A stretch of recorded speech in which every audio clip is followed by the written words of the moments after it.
Hello, everybody. My name is Snyderman, and welcome to Snyderman Teaches, the series that looks at historic events and their importance to modern society. If you have any ideas on what you would like me to cover next, leave those in the comments down below. But now, today, we're going to cover the French Revolution, so you're going to learn today.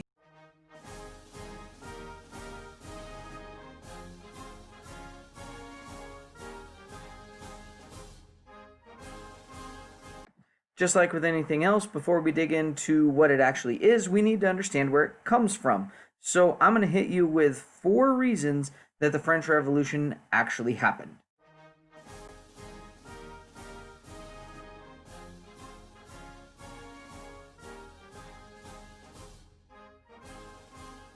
The first reason for the French Revolution is the concept of absolute monarchy.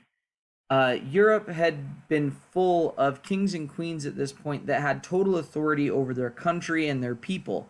There is very little room for individual freedoms and rights of the citizen in an absolute monarchy. Your king and your queen are in charge of everything. They run the show, they make all the rules, and if you don't like it, chances are you're going to find yourself in a dungeon somewhere or be executed.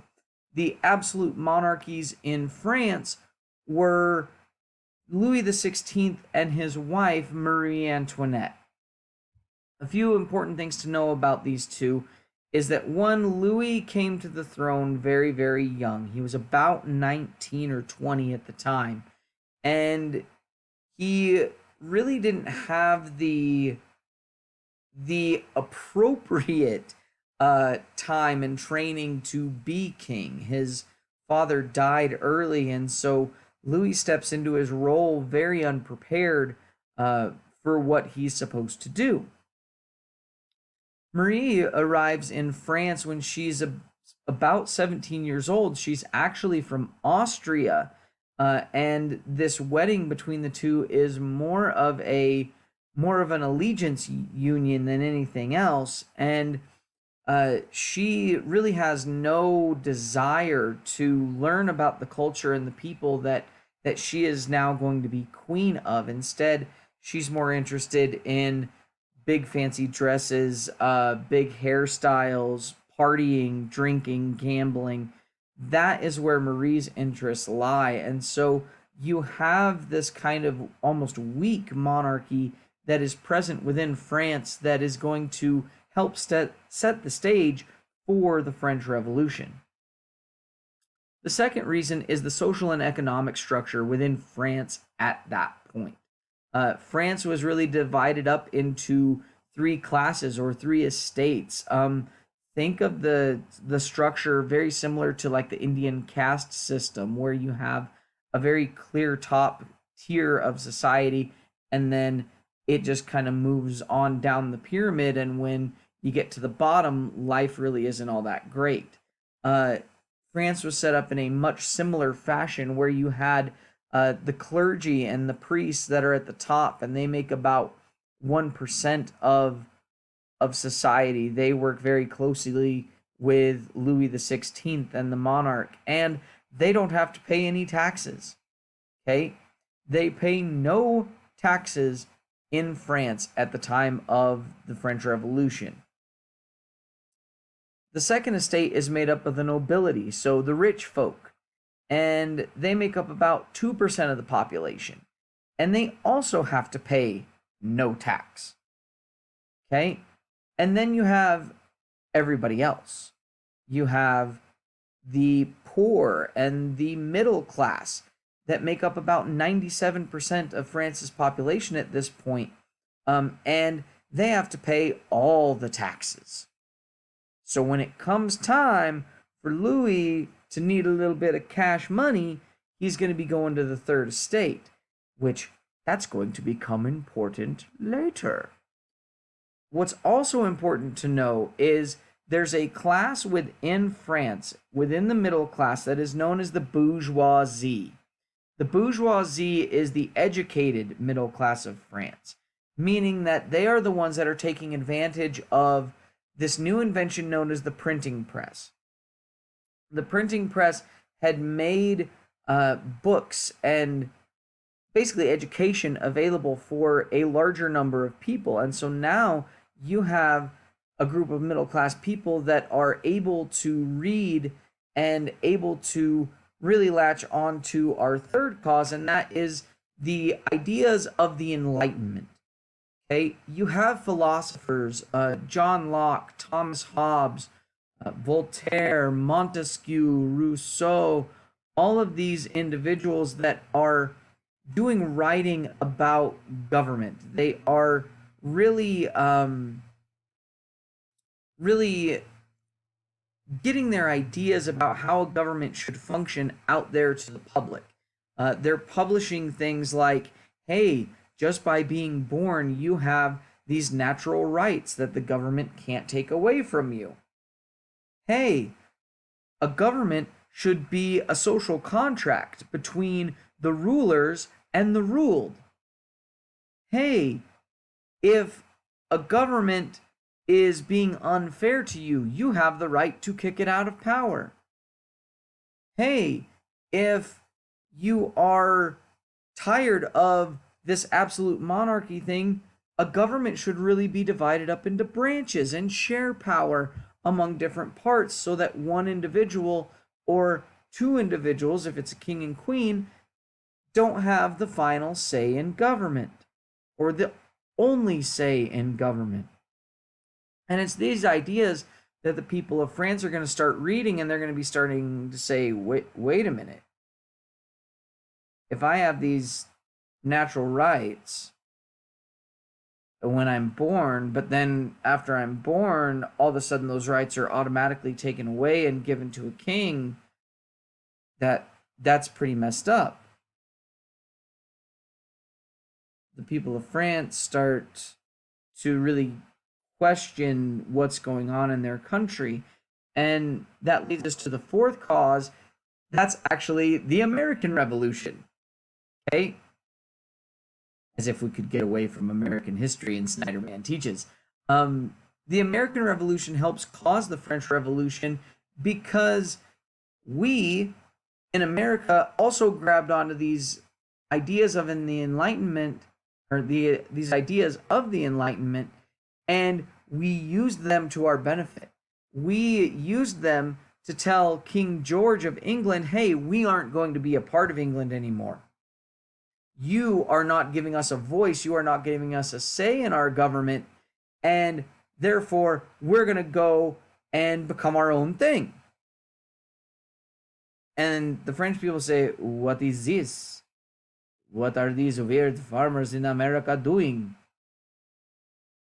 And they start looking at kind of our revolution and how we overthrew our absolute monarch, and they start to really like what we did.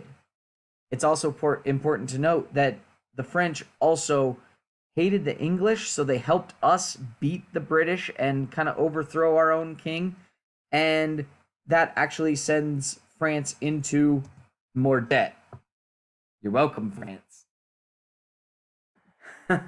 So France is on the verge of bankruptcy now. They're running at a deficit as a result of the American Revolution, and that causes King Louis XVI to go to his people, go to the Third Estate, and start demanding taxes. Mind you, he's also doing this at a time when France had just experienced major crop failure.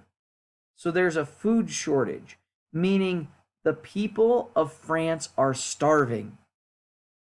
And their king is now asking them to pay more in taxes, more in money, and more in food even, because at that time you could pay taxes with grain. That was acceptable. So you have this monarch that is demanding more and more, and the people of France, seeing what happened during the American Revolution, reading the philosophies of the Enlightenment, start thinking, what? Wait a minute. And they start pushing back against their king. And that's going to lead us into the phases of the French Revolution.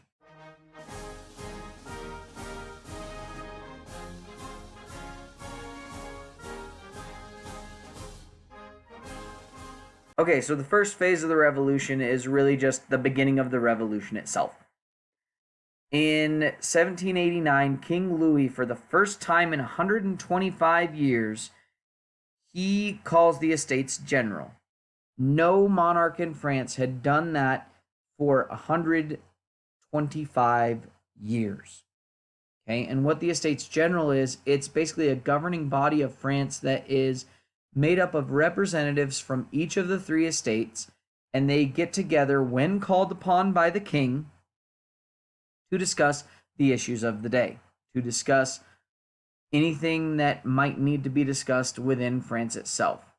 And so Louis calls the Estates General, and these delegates from all three estates meet in Paris, and they start discussing things. It's also important to note that the Estates General is based on population. In other words, 97% of the Estates General is made up of the third estate, because 97% of France's population is from the third estate. So that's the way the Estates General is designed.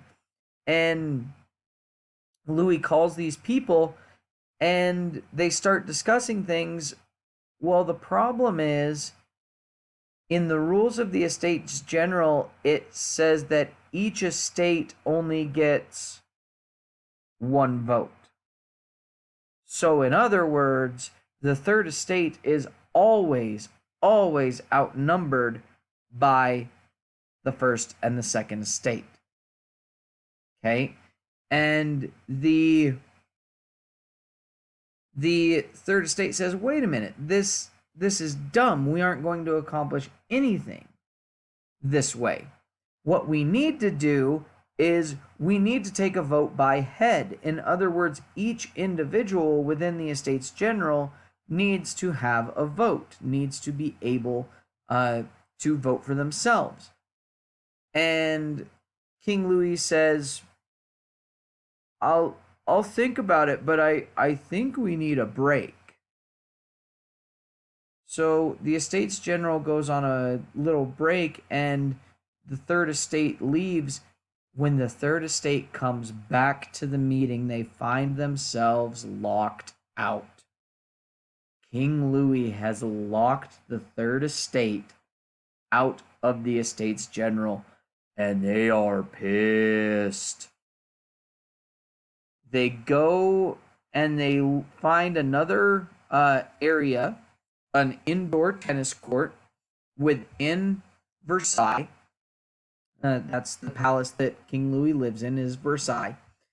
And they make a vow. They say, we are not going to stop meeting until France has a constitution. Until France has a government in place that is going to be more fair for everyone and is written down into an actual constitution itself. And that is what is known as the tennis court oath. The third estate taking that vow that they aren't going to stop meeting until France has a new constitution. And in the meantime, they also create the National Assembly, which is a group that is designed to look out for the rights of the people of France. The people of France then start hearing rumors. They start hearing rumors that the third estate had been locked out of the Estates General. They start hearing rumors of foreign armies coming towards France, which they really weren't at that point, but people thought they were because their queen was Austrian, so they thought maybe she was getting her family involved to help put down any rebellion or any riots that might happen.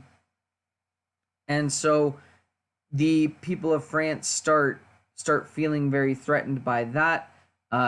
They are still upset about the lack of bread, the lack of food within France itself, and they are just all in all not having a good time. And so they start rioting. They do start having little pockets of rebellion, little riots going on around France, specifically in Paris, and King Louis makes the decision to, one, have the first and second estates become a part of the National Assembly. That's Louis's way of kind of trying to do damage control. He tries to put the first and second estates in the National Assembly, to which many people are like, what are you doing? Like, that you think this is going to help? This really isn't going to help anything. It's going to make things worse. They're just going to try to bully the third estate like they always do. The second thing that Louis does is he calls in the military to start putting down these riots. And that's going to cause the people to start fighting back. On July 14th, 1789, the Third Estate attacks the Bastille prison. Okay?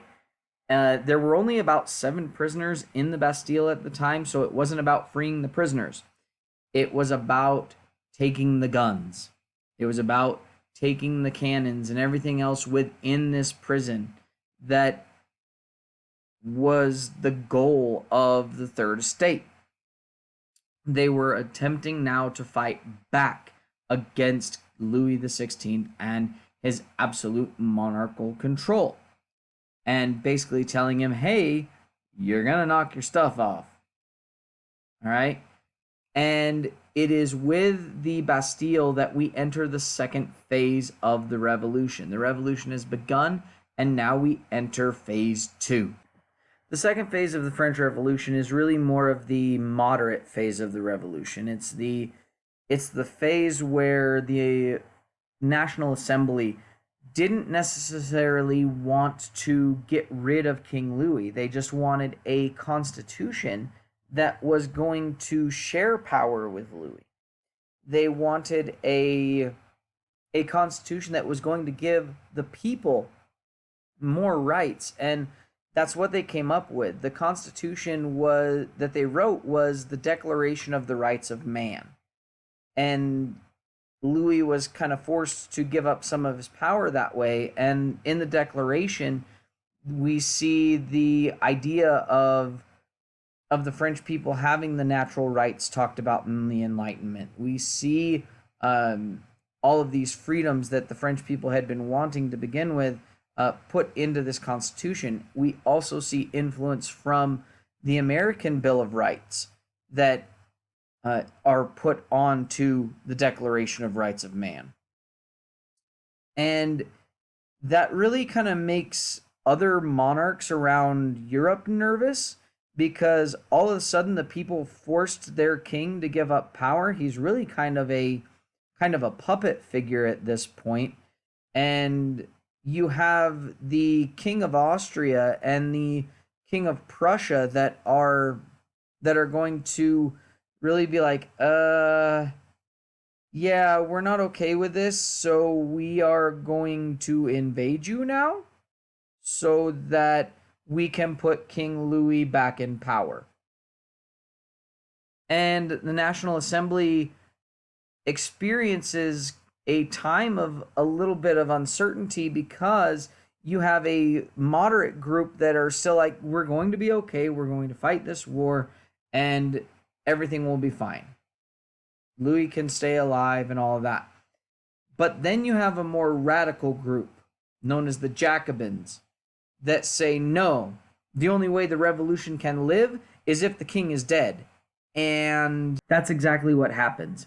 King Louis XVI is put on trial. He is convicted of treason and sentenced to death.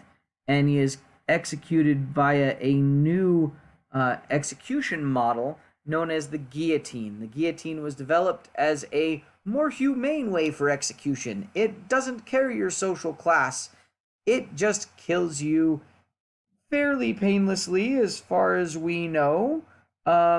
It really doesn't matter if you are a peasant or, in this case, the King of France.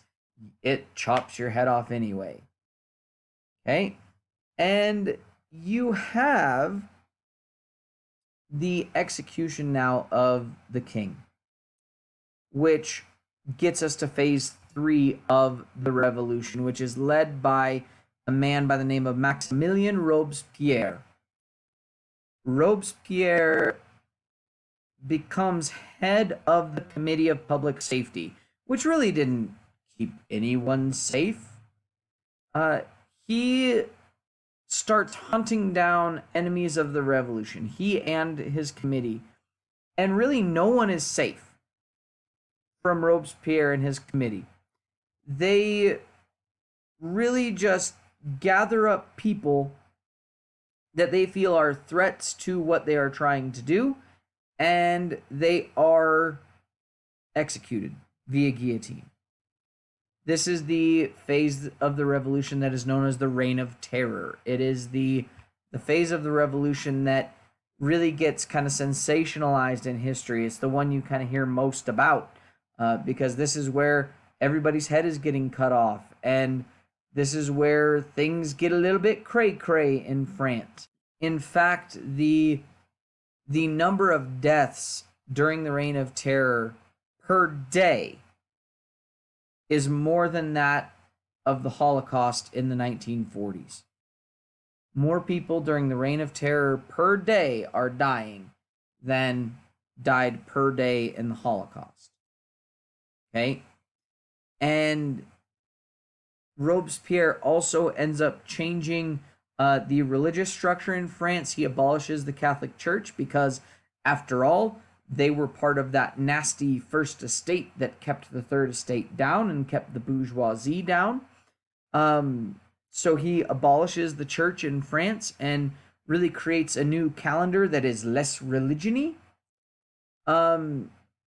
But it doesn't take long for the revolution to start turning on itself. Okay? Robespierre starts executing people that were once very close to him in terms of revolutionary ideas. He starts turning on people that really had no issue with the revolution. And eventually Robespierre finds himself victim of the guillotine. Robespierre is arrested and executed via guillotine, leading us to the final phase of the revolution, which is led by this man, Napoleon Bonaparte. Napoleon. Now, historians really debate on when the end of the French Revolution actually is. Some say it ends in 1799 with the coup d'etat, the government takeover of Napoleon. In fact, he actually makes himself emperor. So you could argue that we're back to where we were with an absolute monarch-ish. Others say it ends with Napoleon's defeat at Waterloo and eventual exile.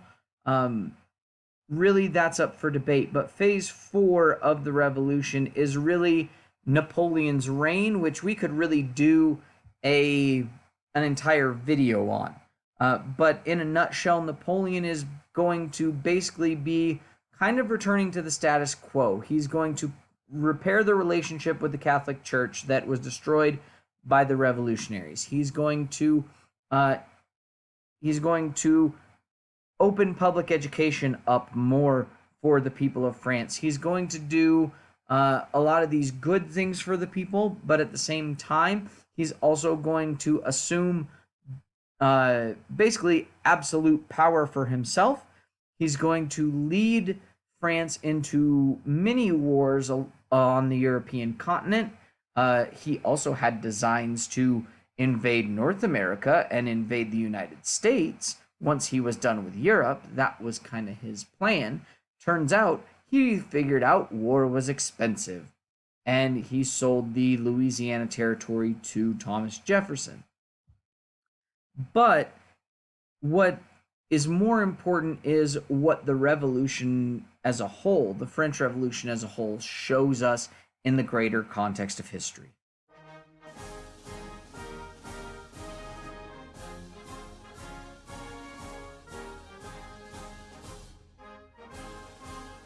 The importance of the French Revolution to modern society is really twofold. One, it leads to other democratic revolutions around the world. Specifically in Central and South America, we see democracy really start to take hold in these areas shortly after the French Revolution. Now, if we dig into those countries' histories a little bit, we also see the rise of dictators and stuff a little bit later. But the French Revolution gave those countries the ability to shake off their colonial powers. Okay, and that's the important part. We see European colonial society kind of disintegrate as a result of the French Revolution, at least in the Western Hemisphere for sure. The second reason that the French Revolution is important is the idea of nationalism. People start identifying more with their country rather than their locality, their town, their village, their state, what have you. Because of the French Revolution, we have this idea of a patriotic system. Okay? The idea that we started with the American Revolution is really reinforced and blows up as a result of the French Revolution, this idea of nationalism. My country's awesome, and I'm going to identify as French or British or German or what have you. And this idea of nationalism is going to lead to other major world events, such as that pesky World War I that we may talk about in a future episode. With that, if you have any other ideas on what subjects you want me to talk about next, leave those in the comments below, and I will gladly check those out. Leave this video a thumbs up if you enjoyed it. Subscribe to the channel if you're not already. Share the channel far and wide. Let's grow our community here, and have a great day. We'll see you.